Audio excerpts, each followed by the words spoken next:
लेकिन युधिष्ठिर जी ने किसी को भी देखा नहीं पलटकर और आगे चलते गए।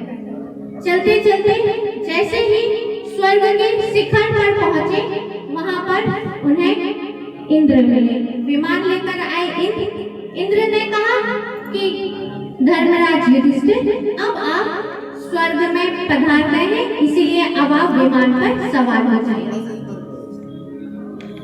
जब युधिष्ठिर जी स्वर्ग पर के शिखर पर पहुंचे थे, तब वह अकेले नहीं थे, उनके साथ एक कुत्ता भी था जो हस्तिनापुर से ही उनके साथ साथ वहां तक पहुंचा था।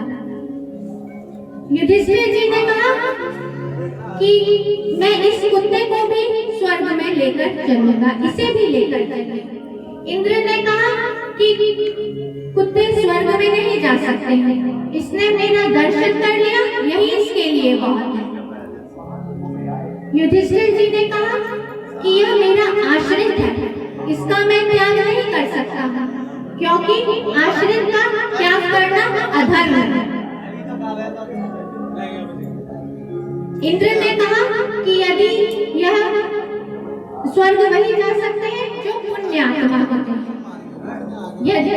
और यदि यह पुण्यात्मा होता तो इस कुत्ते की अधम योनि में जन्म नहीं लेता। युधिष्ठिर जी ने कहा कि अब मैं इसे अपना आधा पुण्य देता।